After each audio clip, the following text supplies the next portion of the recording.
Di pedalaman Taiwan hidup suku-suku asli yang disebut orang Sidik. Konflik antar suku kerap terjadi di sana. Perburuan kepala musuh merupakan adat yang menjadi kebanggaan para pemuda. Seorang lelaki yang berhasil membawa kepala musuh akan diberi tato pada kening dan dagunya, lalu layak disebut sebagai Sidik Bale atau pria sejati. Di sebuah sungai di pedalaman Taiwan, orang Bunun sedang berburu babi hutan. Saat hendak membunuh babi tersebut, tiba-tiba datang orang-orang suku Mehebu yang langsung menyerang mereka. Mona Rudo, seorang anak kepala suku yang berani, segera berenang menyeberangi sungai. Mona mengambil kepala orang Bunun lalu dimasukkan ke dalam tasnya. Mona juga mengambil babi buruan, namun ia dikejar oleh orang-orang Bunun yang kembali. Saat melompat ke sungai, pipi kanan Mona membentur batu hingga terluka. Namun akhirnya Mona berhasil lolos dengan membawa satu kepala orang Bunun.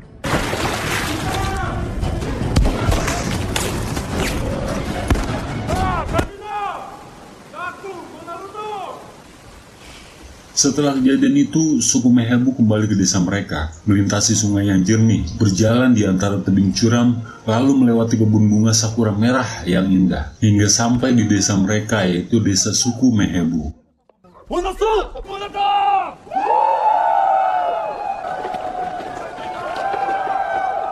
Atas keberhasilannya mengambil kepala musuh, Mona Rudo diberi tato Sidik Bale yang menjadi kebanggaan para lelaki di sana. Pada tahun 1895, Cina menyerahkan Taiwan ke Jepang melalui perjanjian Shimonoseki. Pejabat militer Jepang melihat penduduk asli yang ganas sebagai penghambat untuk mengeruk sumber daya Taiwan.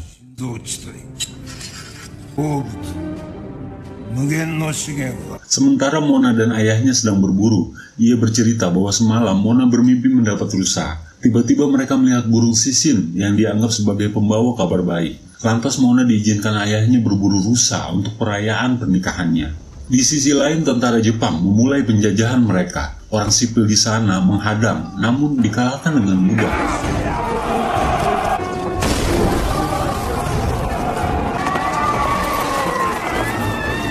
Dengan senjata yang lebih modern, Jepang berhasil menaklukkan kota Wushen dan menghabisi penduduk kota yang melawan. Di pedalaman hutan, Mona Rudo berhasil mendapat rusa dalam mimpiannya. Mona dikenal pemberani, namun sangat kasar dan tidak segan untuk melukai siapapun yang mendahuluinya saat berburu.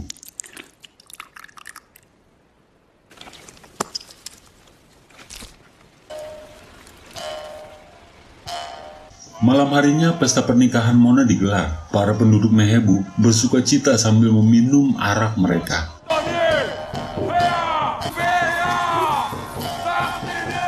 Di kota Wushen sendiri, Jepang mulai membersihkan perlawanan penduduk lokal. Mereka menangkap dan mengeksekusi siapapun yang melawan. Di toko kelontong di luar Gunung Kilai, Mona membawa kulit untuk dibarter dengan garam. Mereka bertransaksi meski tak mengerti bahasa satu sama lain.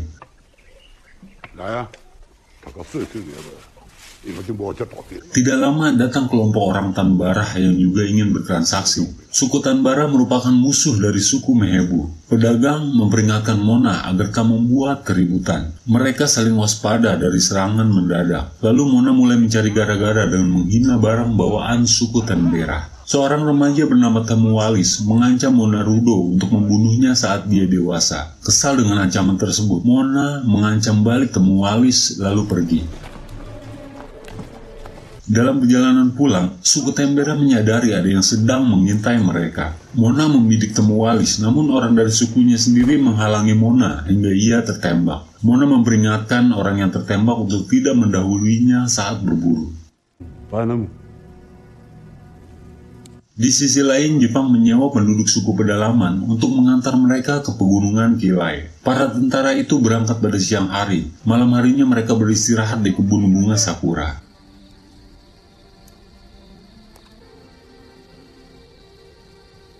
Siang harinya mereka baru tersadar bahwa bunga sakura di sana sangat indah. Namun tidak lama, para tentara itu dihabisi oleh suku Tanbara.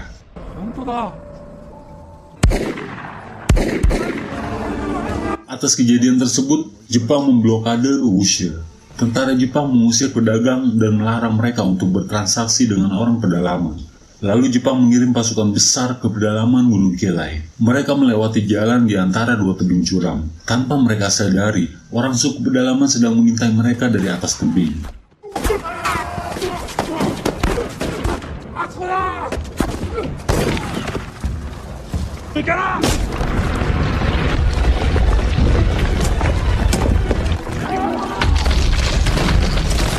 Tentara Jepang dilempari dengan batu besar. Tentara yang lari dihabisi oleh suku Mehebu. Monarudo panen kepala saat penyerangan itu.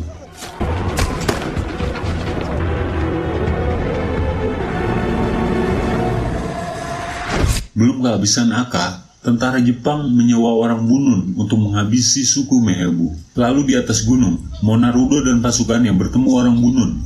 Mereka berdamai karena menghadapi musuh yang sama, yaitu tentara Jepang.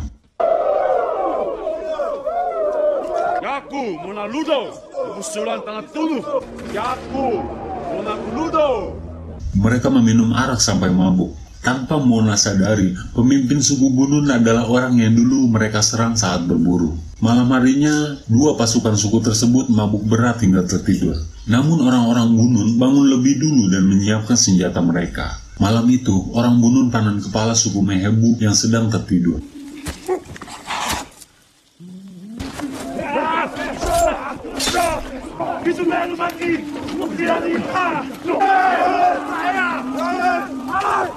Orang Mehebu yang kabur terus dikejar hingga ke dalam hutan. Beruntung, Monarudo selamat dalam perangkap tersebut. Selesai membantai pemuda suku Mehebu, orang Bunun berpesta dengan tentara Jepang. Di tahun berikutnya, Jepang semakin jauh ke pedalaman Wushil. Namun perlawanan tetap dilakukan suku Mehebu di tengah hutan. Di saat yang bersamaan, desa mereka sedang dihancurkan.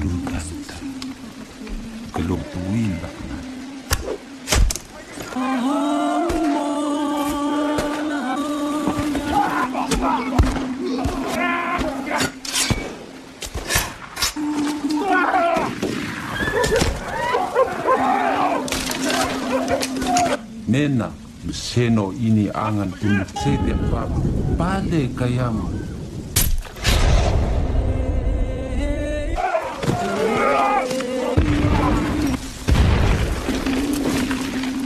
Pejuang suku Mehebu berlarian saat Jepang mengeluarkan granat. Mereka baru mengenal granat untuk pertama kalinya.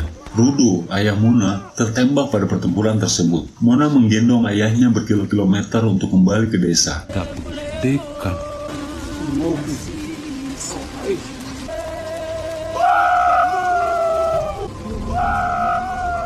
Namun sesampainya di desa, harapan mereka pupus dengan melihat desa yang hancur dan bendera Jepang yang berkibar di menara. Setelah itu, Rudo, ayah Mona, meninggal. Mona dan pejuang yang tersisa ditangkap. Jepang mengumpulkan tengkorak kepala dari suku Mehebu untuk dikuburkan. Tampak Monarudo memiliki 2 karung tengkorak kepala. Tentara Jepang menghinanya dan mereka berkelahi.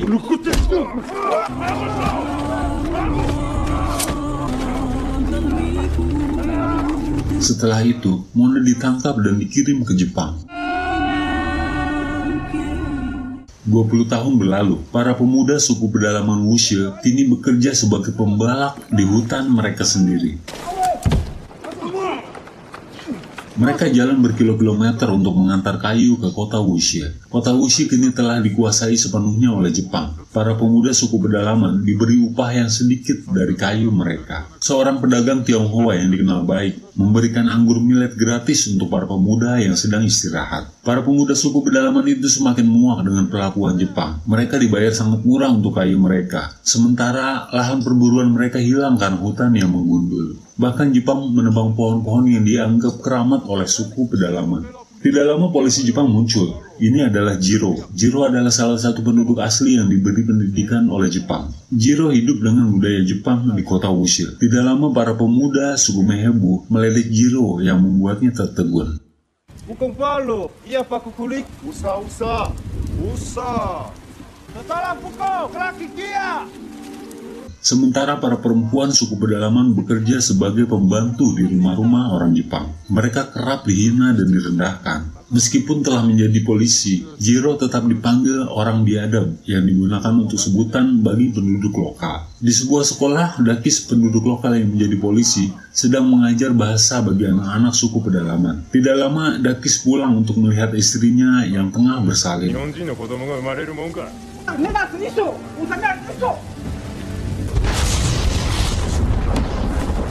Sementara di pedalaman hutan, dua anak Mona Rudo, Tado Mona dan adiknya Baso Mona menari setelah melihat pelangi.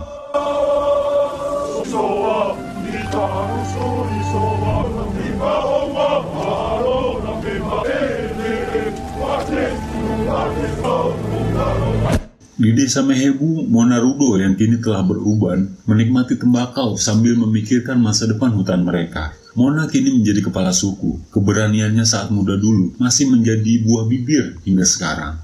Tidak lama seorang remaja bernama Pawan menghampirinya. Mona memberikan segelas arak lokal kepada Pawan. Lantas Pawan mengeluhkan tentang perlakuan guru Jepang yang tidak adil pada anak suku pedalaman. Lantas Pawan kembali meminum segelas arak tanpa izin. Mona hanya diam mendengarkannya. Tidak lama Pawan ingin meminum gelas ketiga, namun Mona merebutnya.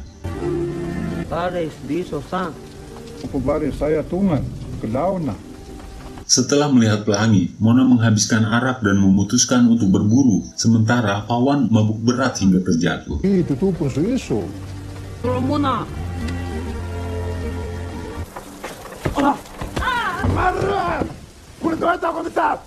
Di gudang kayu Mehebu, Pihu dimarahi oleh Yoshimura karena kayu yang mereka bawa lecet. Meski Pihu menjelaskan bahwa temannya tergelincir saat membawanya, Yoshimura tak mau mengerti dan malah semakin marah. Lalu tiba-tiba, Mona datang dan menjatuhkan Yoshimura.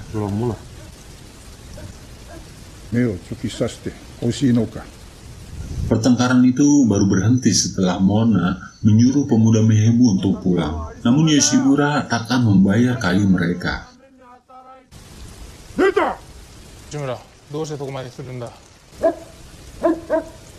Beberapa hari berikutnya, Tado dan Baso meminjam senjata mereka yang disita oleh Jepang. Seperti ayah mereka, Tado dan Baso merupakan pemuda yang tangguh dari suku Mehebu.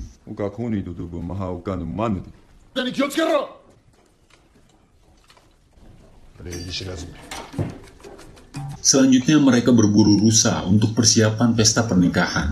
Namun tiba-tiba Pawan muncul dan mengejar rusa yang melompat ke sungai. Daerah itu merupakan lahan perburuan suku Mehebu.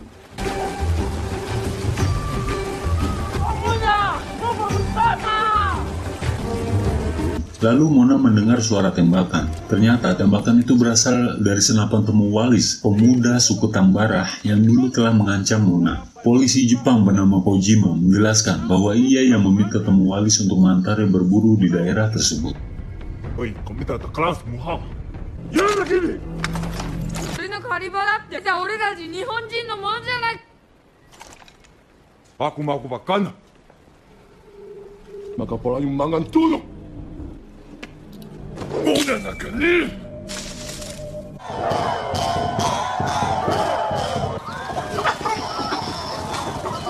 Selanjutnya pesta pernikahan Watan Robo digelar. Mona mengizinkan Watan menyembelih sapi untuk makan bersama. Sementara Mona melanjutkan mengumpulkan mesiu dari batang korek api yang telah ia lakukan bertahun-tahun. Tado Mona memenggal babi hasil buruan dan menyebutnya sebagai gubernur Jepang. Yoshimura datang dan menyaksikan hal tersebut. Tado mengambil segelas arak untuk menyambut Yoshimura. Namun Yoshimura marah karena seragamnya kotor. Perkelahian pun terjadi.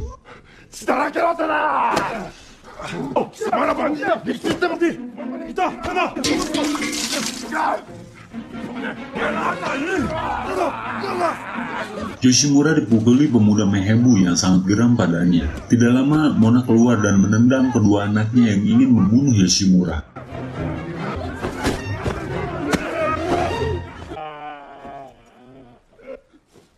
Lantas Shiguera datang dan memapah rekannya Yoshimura. Belum sampai di sana, Yoshimura mengancam akan menghabisi suku Mehebu.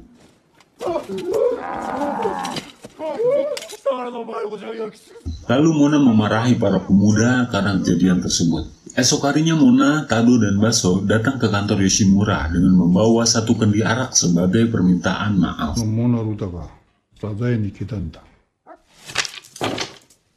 Namun Yoshimura telah melaporkan kejadian tersebut dan menolak permintaan maaf mereka.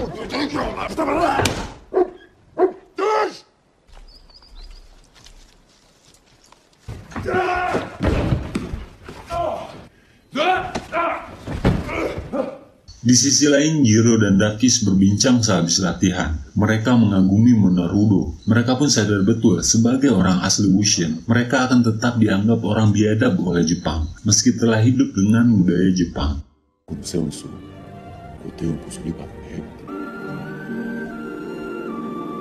Sementara di rumahnya, Tado meminta izin Mona untuk melawan Jepang.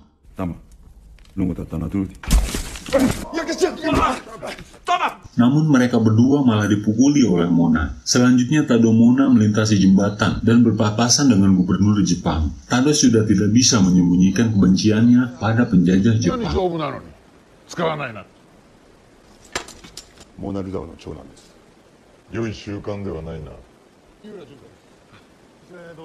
Setelah memukuli anaknya, Mona menghisap tembakau di tepi sungai. Tiba-tiba ada suara memanggilnya entah dari mana. Dan ternyata itu adalah ayahnya Rudo yang telah meninggal. Ayahnya seolah membangkitkan semangat Mona untuk kembali menjadi sidik bale atau pria sejati. Ia mengingatkan Mona bahwa sidik bale tidak boleh memiliki rasa takut. Lalu Rudo mengajak anaknya bernyanyi.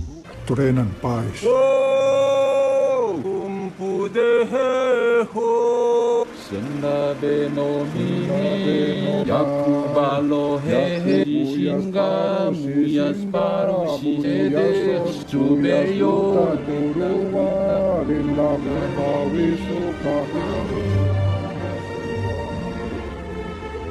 Malam harinya para pemuda suku Mehebu membahas perlakuan Jepang yang sudah sangat keterlaluan.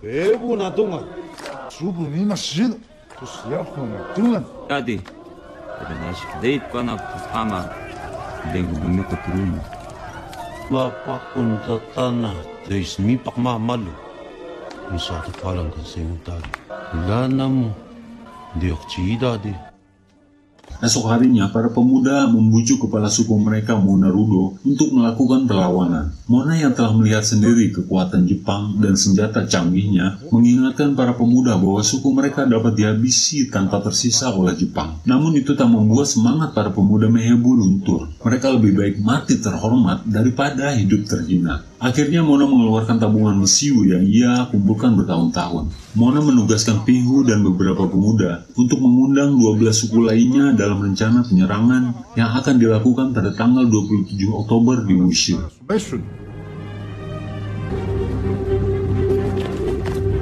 Monarudo ni Bapishino. Fokus sa divisohan na ito sa sukan. Oya! Mondai bakari okoshite. Namun beberapa kepala suku menolak turut serta. Mereka khawatir garis keturunan mereka akan dihapuskan oleh Jepang.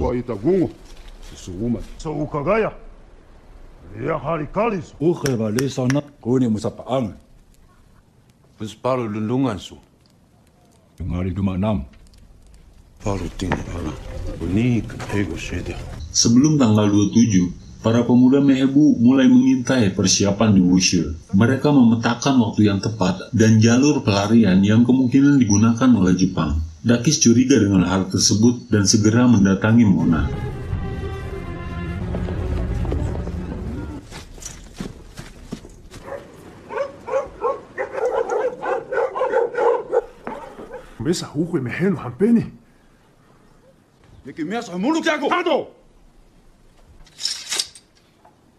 Dakis mengingatkan bahwa Jepang sangat kuat dan melawan mereka hanya akan membuat para pemuda mati sia-sia. Hal itu membuat Mona marah dan mengingatkan Dakis bahwa sidik bale lebih baik mati sebagai pria sejati daripada hidup sebagai pria tertindas.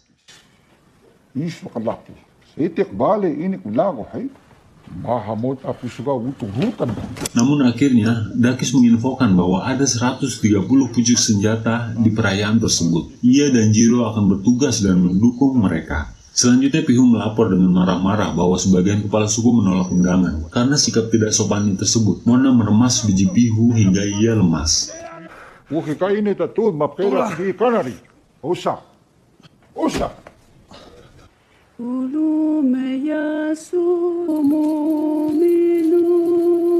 Sore harinya, Dakis menyiapkan baju adat Mehebu untuk dibawa bertugas esok hari. Sementara, Mona menari perang di atas bukit sebagai permintaan dukungan pada nenek moyangnya.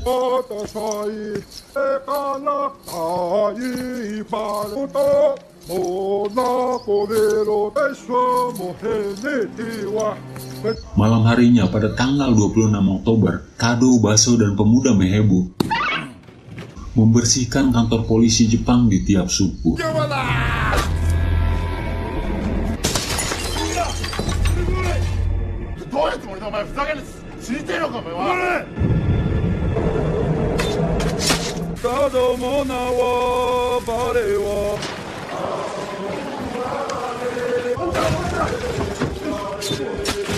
Para pemuda menyanyikan lagu perang sambil membakar pos polisi pertahanan Jepang.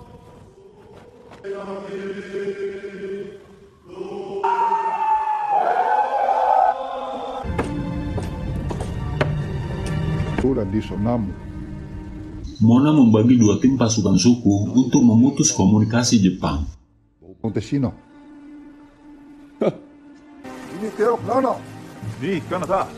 Lalu Mona mendatangi para pemuda suku Gungu yang dilarang turut serta oleh kepala suku mereka. Mona memarahi kepala suku Gungu dan menyadarkannya untuk bergabung.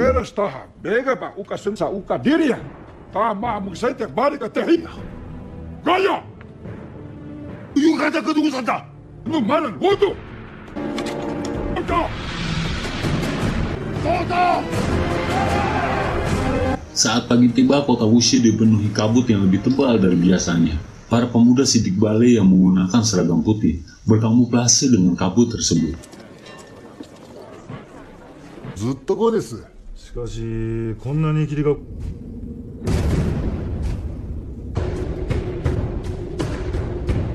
Mona berpidato pada para pemuda untuk membakar semangat mereka.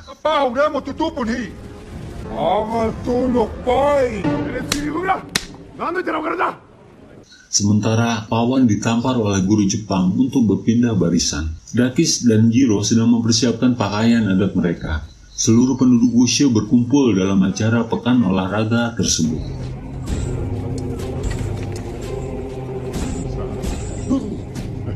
Jepang memulai acara dengan menyanyikan lagu kebangsaan sambil menaikkan bendera mereka. Ironisnya, pengibar bendera merupakan anak suku pedalaman. Di saat bersamaan, seorang pemuda Mehebu menyusup lalu memenggal seorang tentara Jepang. Lalu dengan perlahan, dia mengambil kepala orang Jepang tersebut untuk dibawa lari. Para tentara Jepang pun mengejarnya, dan mereka dihabisi dengan senyap di sebuah kebun.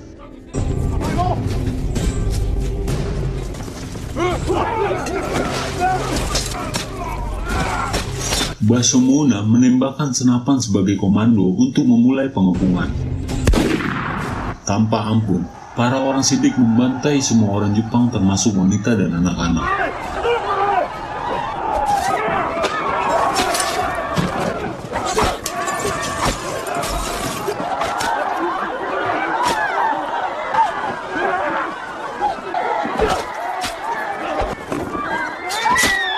Para pemuda sidik berebut kepala Jepang sebagai trofi. Sementara, Tado dan pemuda lainnya telah menunggu orang Jepang yang kabur di jalur pelarian. Mona dan pemuda mengambil semua senjata Jepang. Sekelompok wanita bersembunyi di dalam gudang, namun keberadaan mereka diketahui oleh orang sidik.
저희는 그냥 뒤.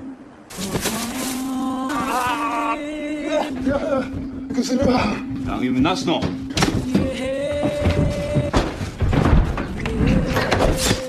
Anak-anak suku pedalaman membawa bambu runcing untuk membunuh guru Jepang mereka.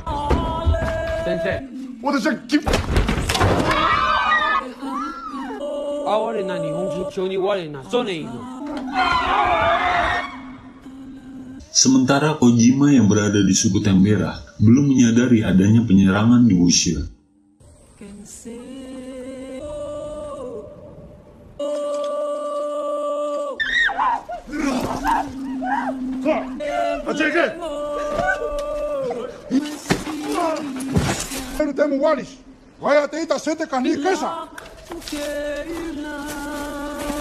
Di sisi lain, Jiro sibuk mencari istrinya yang masih mengenakan kimono. Istri Jiro merupakan anak kepala suku Gungu.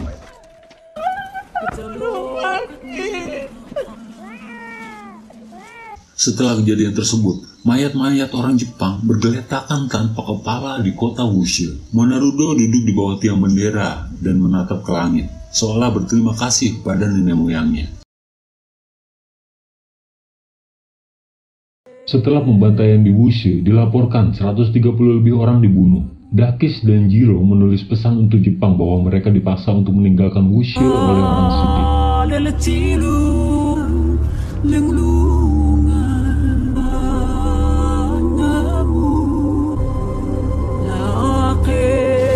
Namun ternyata dari peristiwa pembantaian itu ada satu tentara Jepang yang selamat.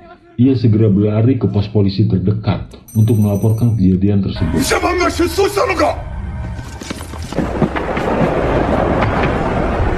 Jepang segera mengungsikan warganya di Taiwan, lalu menurunkan 2.000 tentara terlatih dengan skill menembak di atas rata-rata. Sementara di Toda, Kojima dan suku Tembera belum mengetahui hal tersebut. Saat itu, salju mulai turun di sana. Tidak lama, Takun, seorang pemuda suku Tembera, berlari tunggang langgang. Ia segera menemui kepala sukunya, Temuwalis, dan mengajaknya untuk menghabisi Jepang bersama Monarudo. Para pemuda Tembera lainnya mendukung hal tersebut dan ingin menghabisi Kojima. Lalu kalau kepala saya dah, pakai tatar dulu nih. Woi, namun Temuwalis menganggap Kojima baik dan melindunginya. Tidak lama telepon dari kantor Kojima berdering. Para pemuda mengancam Kojima, namun Kojima yang terlatih sebagai intelijen Jepang segera mengungkit permusuhan mereka dengan suku Mehebu dan Monarudo, lalu berpura-pura hendak melakukan harakiri, hingga akhirnya Kojima berhasil mengambil simpati suku tersebut. Di Wuxia sendiri, orang Han yang dianggap baik memberikan anggur pada Monarudo sebagai ungkapan terima kasih karena tidak membunuhnya. Lalu rombongan orang-orang Han segera meninggalkan Wuxia. Setelah itu Mona mengajak pasukannya untuk kembali ke desa.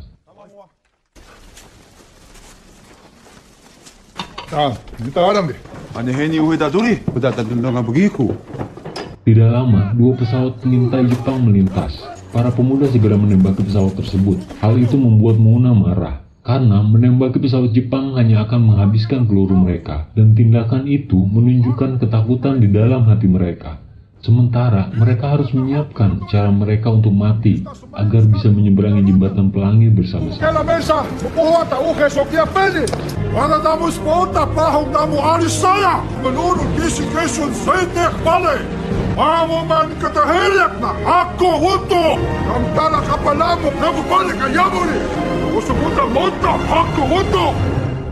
Di desa Mehebu, Pawan dan para remaja yang ikut membantai di Wuxia diberi tato sidik bale oleh sesepuh Mehebu. Di sisi lain, sebagian tentara Jepang bersiap mengepung Wuxia, namun kali ini mereka lebih berhati-hati dengan mengintai jalan terlebih dahulu.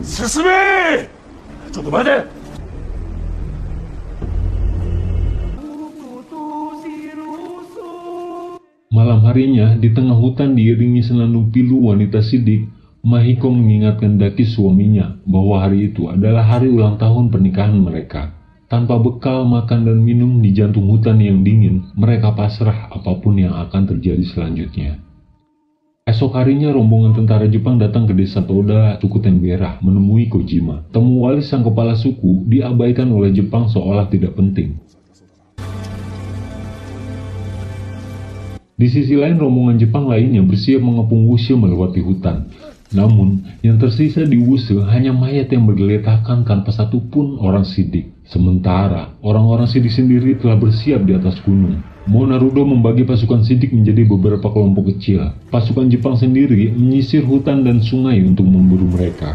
Jepang menjadikan Wushe sebagai pusat komando. Tanpa mereka sadari, orang-orang Sidik sedang mengintai mereka.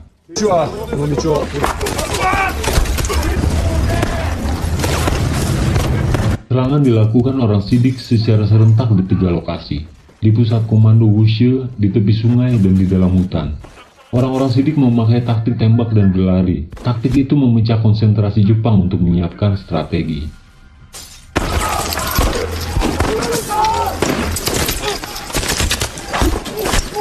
Jepang melakukan penyergapan di Wushe, namun hal tak terduga terjadi. Petir menyambar pohon tepat saat Jepang mengejar orang Sidik.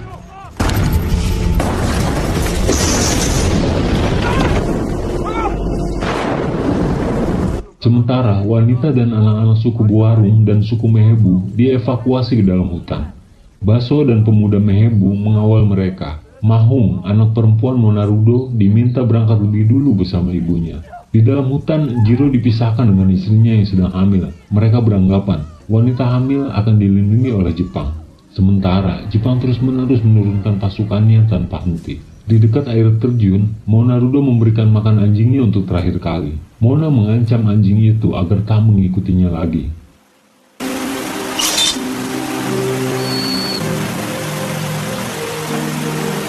Sementara di dalam hutan, para wanita Boarung dan Mehebu yang dikawal Pawan hendak memisahkan diri untuk mengakhiri hidup mereka.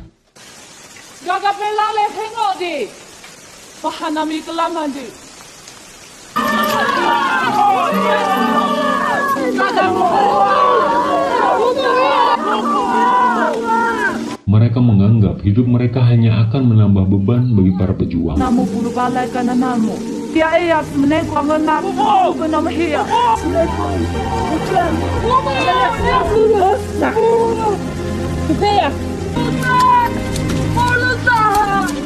Lantas mereka berjalan beriringan lalu mengaitkan kain pada batang pohon. Diiringi senandung yang memilukan, mereka berpijak di atas tumpukan batu. Beberapa wanita menggunakan akar yang menggantung untuk mengikat leher mereka. Sementara Dakis yang jiwanya terjapanisasi menghampiri istrinya yang telah menggunakan kimono. Dakis mengeluarkan permen yang ia simpan lalu memberikan pada anaknya. Permen itu akan jadi makanan terakhir dalam mulut bayi tersebut. Mahiko istrinya berdandan secantik mungkin seolah mereka hendak merayakan ulang tahun pernikahan. Ia bersujud pada Dakis, lalu seketika tenggorokannya putus. Setelah membunuh istrinya, sambil menangis Dakis membekap anaknya dengan kain. Saya tak bersumpah tadi.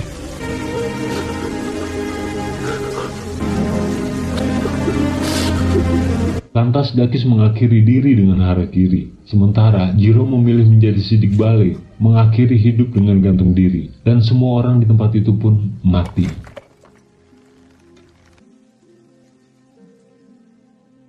Sementara pasukan tambahan Jepang dengan meriam sampai di Wushe. Lalu mereka mengadakan rapat dengan jenderal mereka, Kamada Yahiko. Kabasowa, seorang polisi lokal, menjelaskan kronologi insiden Wushe oleh prajurit Sidik pada Kamada. Namun Jenderal Kamada yang keras menyebut orang-orang Sidik hanya sekumpulan hewan liar. Kamada menugaskan untuk mengepung orang Sidik secara total. Dan malam harinya di gua persembunyian orang Sidik, Monarudo memberikan tembakonya pada Pawan, menandakan bahwa Pawan telah dewasa.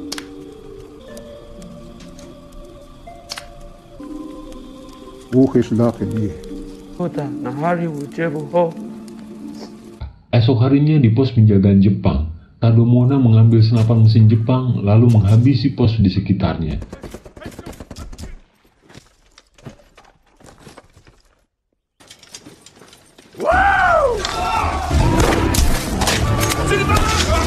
Pihu memancing pasukan Jepang untuk mengejarnya, sementara orang-orang Siddiq telah menunggu kedatangan mereka.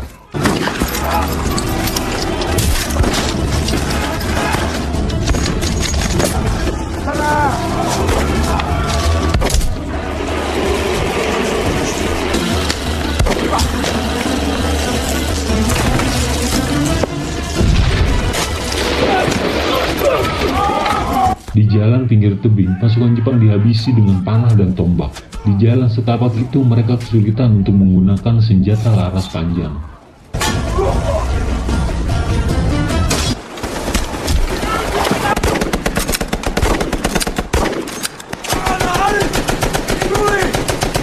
Di tepi sungai, Tadamona memberondong para pasukan Jepang hingga kocar-kacir. Tak lama, Pawan membawakan senapan mesin curian pada ketua Dahdo. Lalu Pawan yang merangkap sebagai informan memberitahukan bahwa semua keluarga Dahdo bunuh diri. Berita itu membuat Dahdo tertegun. Lantas ia memerintahkan pasukannya untuk mundur ke Rukudaya. Dan tidak lama, Dahdo tertembak. Lalu Jepang membombardir orang Siddiq dengan meriam dan pesawat tempur mereka.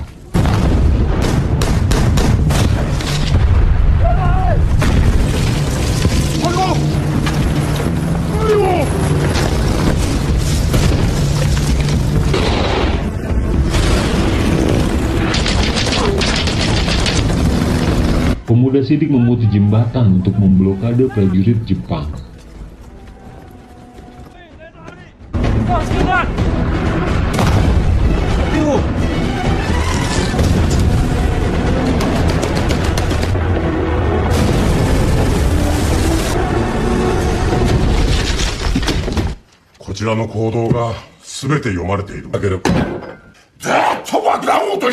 Nihilnya hasil dari pengepungan total tersebut membuat Jenderal Kamada murka.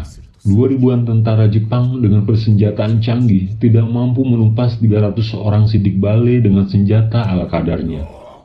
Seorang perwira menjelaskan bahwa orang Siddiq sangat menguasai medan dan cara mereka berlari melebihi manusia normal. Orang-orang Siddiq dapat berpindah tempat dengan sangat cepat. Putus asa dengan hal tersebut, Kamada berencana melawan orang Siddiq dengan bom gas beracun. Tidak hanya itu, di Toda, Jepang mempersenjatai para pemuda dan mengiming-imingi suku Tambara dengan membandrol kepala para pemberontak. Mereka membandrol $150 untuk ketua suku, $100 untuk kepala laki-laki yang sehat, $30 untuk kepala wanita, dan $20 untuk kepala anak-anak. Lalu hadiah yang paling spesial akan diberikan kepada orang yang mendapatkan kepala Mona Rudo. Esok harinya dengan sangat lugu, suku Tambara menjadi tentara boneka Jepang. Di sisi lain, bom gas beracun yang masih dalam percobaan tetap akan dijatuhkan untuk membantai orang Siddiq. Banyak sekali artikel di internet yang menyebutkan bahwa Jepang membuat senjata kimia dan biologi dengan menggunakan tahanan sebagai kelinci percobaan. Sementara itu, posisi pasukan Mona Rudo semakin terjepit karena kini mereka diburu juga oleh Temuwalis dan pasukannya yang sama-sama menguasai medan dengan sangat baik. Dalam perburuan di hutan bambu, Temuwalis berhasil membunuh 2 pejuang. Seorang pejuang kembali ke desa Mehebu, sementara desa itu sedang dibumi hanguskan oleh Jepang.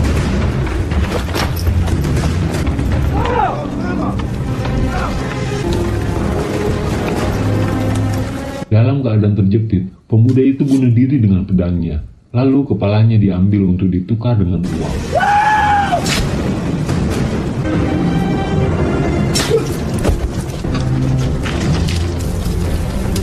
Pemuda lainnya yang dikejar Temuwalis melompat ke dalam jurang.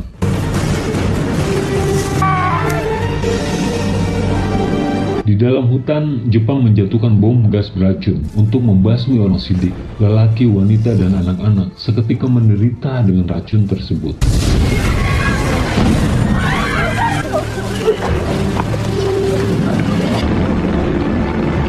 Sementara keberadaan Mona Rudo dan pasukannya tidak terdeteksi oleh Jepang. Rumah Mona Rudo yang dibakar masih menyimpan mesiu dari korek yang dikumpulkan Mona bertahun-tahun.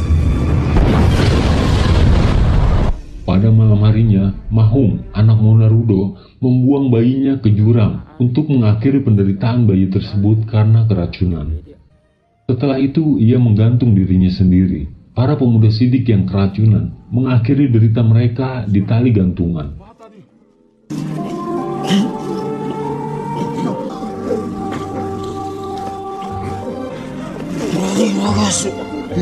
Sementara di dalam hutan, Temuwalis dan pasukannya menyaksikan puluhan wanita Sidik yang telah mati bergantungan di batang pohon.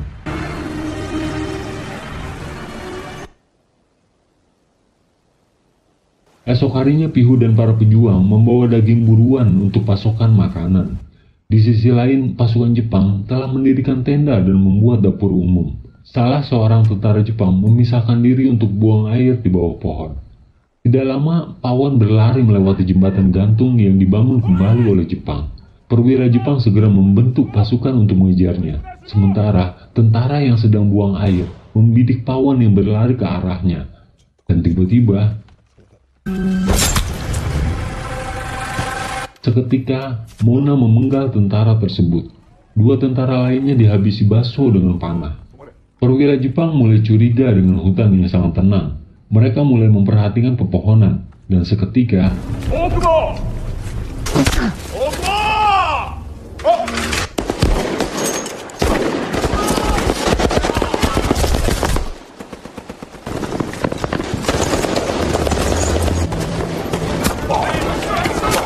disergap secara mendadak, tentara Jepang segera mundur menuju markas. Di sisi lain, Temuwalis menemukan jejak darah dari daging yang dibawa Pihu sebelumnya. Mereka mengikuti jejak tersebut dan sampai di sebuah pondok yang berasap. Temuwalis dan pasukannya segera mengendap-endap mendekati pondok tersebut. Sementara Monarudo dan pejuang lainnya mulai mendekati markas Jepang. Tanpa mereka sadari, ada tentara Jepang yang sedang membidik mereka dari balik semak. Baso tertembak oleh tentara Jepang yang bersembunyi. Lalu tentara Jepang segera menghujani koordinat mereka dengan meriam.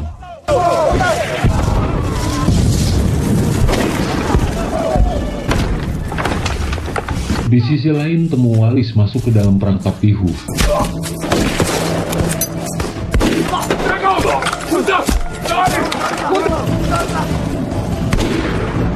Sementara, Baso sangat kesakitan hingga meminta Tado untuk membunuhnya. Namun, Tado Mona tidak tega membunuh adiknya sendiri. Dan akhirnya, tugas itu diambil Pawan.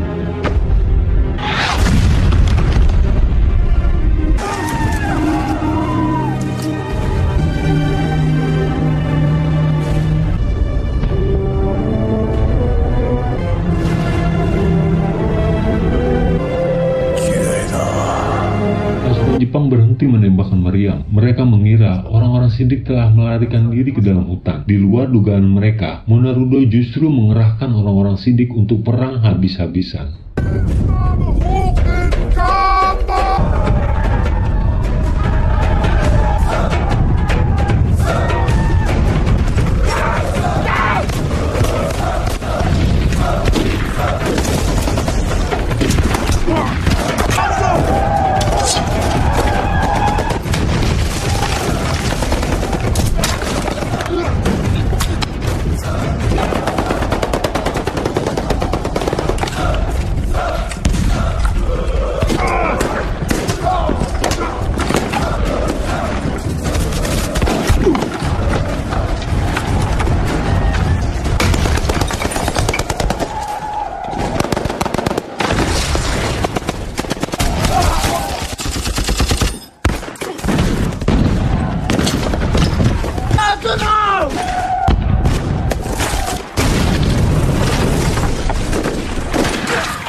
Di saat yang bersamaan, Pihu memburu Temuwalis dan pasukannya yang melarikan diri.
atas sungai, Temuwalis berakhir dengan tombak di kaki kiri.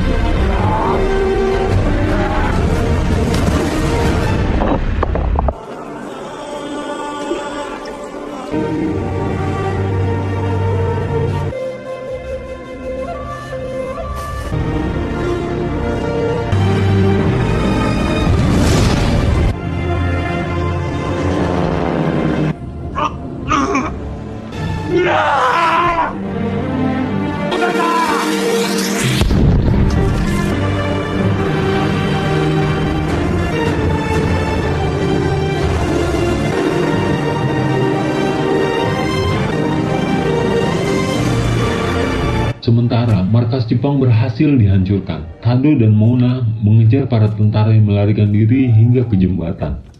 Sampai di sana, dua jenderal pasukan itu berhadapan.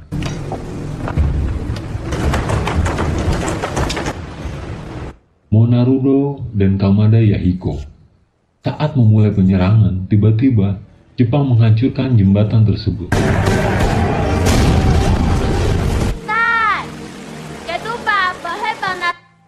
Setelah mengira Monarudo mati, Jepang menyebarkan selebaran agar pejuang Sidik Bale yang tersisa menyerah.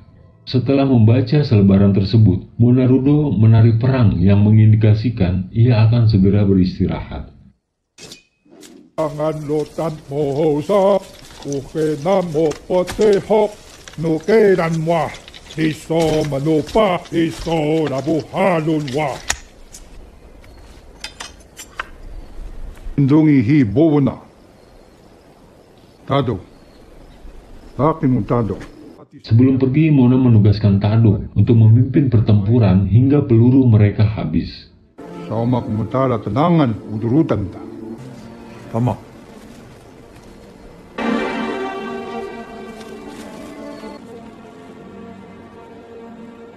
Di dalam hutan, Mona menemui rombongan wanita dari suku Mehebu, lalu mengatakan pada mereka bahwa perjuangan telah usai. Demi menjaga keturunannya dari siksa dan pelecehan Jepang, Mona menembak istri dan dua cucunya, Bakan dan Iwan. Dekis merus tekaras nama.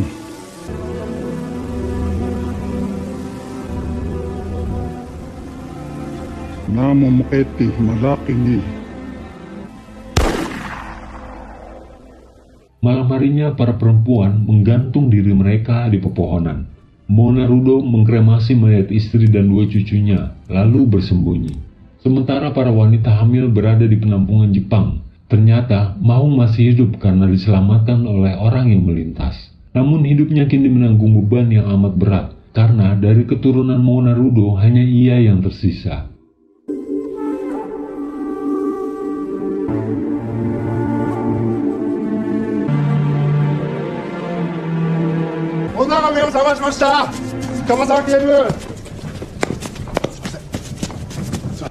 Dagi kuna tamas Monarudo. Waun saku temoy. Maho.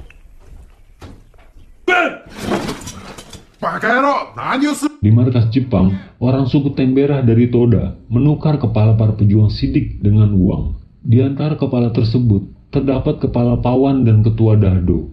Selang hari berganti dan waktu berlalu, para wanita di penampungan mencari para pejuang yang tersisa sambil membawa anggur milet.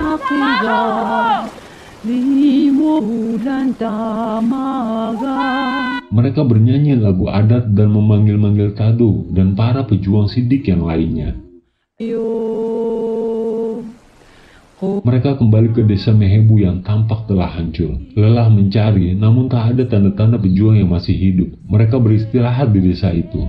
Tidak lama, nyanyian mereka disambung oleh rombongan Tado dan pejuang Sidik yang tersisa.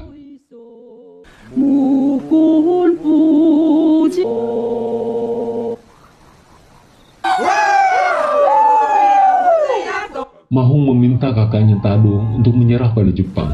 Malu, siapa? Tado menolaknya, lalu mengajak Mahung minum anggur bersamanya untuk terakhir kali. Setelah minum, Tado meminta Mahung untuk melahirkan banyak anak agar garis keturunan mereka tetap terjaga. Mendengar hal tersebut, Mahung tidak bisa berhenti menangis. Yes. Sementara, Tado berpamitan padanya untuk menyeberangi jembatan pelangi. Setelah menembak matahari,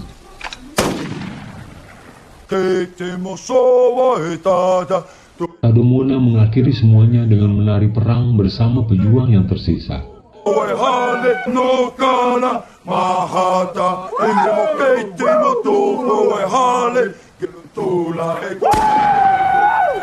Sementara di dalam hutan, Pihu yang sudah tidak memiliki senapan dikejar Jepang dengan anjing pemburu.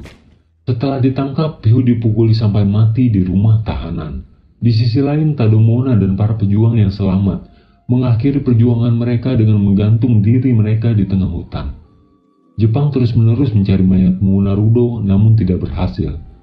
Akhir dari perjuangan Tado mengingatkan Kamada pada era samurai lebih dari 1 abad yang lalu di Jepang. Namun belum berakhir sampai di sini. Pada tahun 1931, Kojima Genji menghasut orang sidik dari Toda untuk membalas kematian Temu Walis. Dan akhirnya, pada malam hari, para pemuda Toda menghabisi para pejuang yang tersisa di penampungan.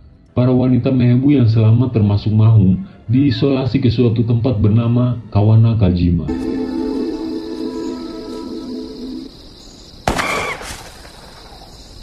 Menurut kesaksian penduduk, Mahung dipasangi alat kontrasepsi oral oleh Jepang untuk memutus garis keturunan Monarudo. Pada 1933, penduduk lokal yang berburu menemukan mayat di atas gunung. Mahung diminta mengidentifikasi bahwa itu memang mayat ayahnya, Monarudo.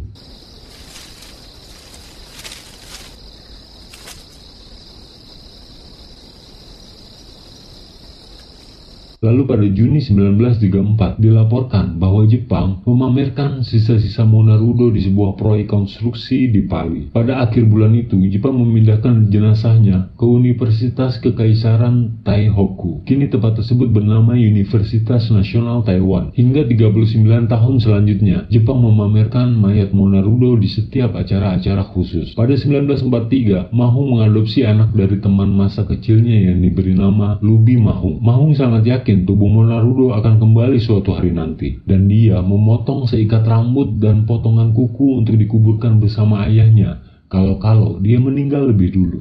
Pada 25 Oktober 1945, Jepang mengembalikan Taiwan pada Tiongkok. Pada 1973, 3 bulan setelah Mahung wafat, akhirnya jenazah Monarudo dikembalikan ke Mehebu untuk dikuburkan dengan layak. Lubi menempatkan potongan kuku dan rambut Mahung ke dalam peti mati Monarudo. Itu memenuhi keinginan Mahung untuk bersatu kembali dengan keluarganya.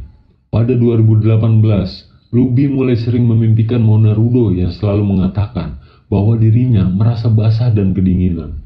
Lalu pada bulan Oktober, kantor kecamatan setempat mengirim seseorang untuk memeriksa kuburannya. Dan hal yang mengejutkan, mereka menemukan kebocoran pada struktur makam Monarudo. Dan setelah makam itu diperbaiki, Lubi tidak pernah lagi memimpikan mendiang kakeknya, sehingga cerita ini pun selesai. Terima kasih sudah menonton, nantikan video selanjutnya. Jangan lupa subscribe kawan, tetap semangat ya, dan wassalam.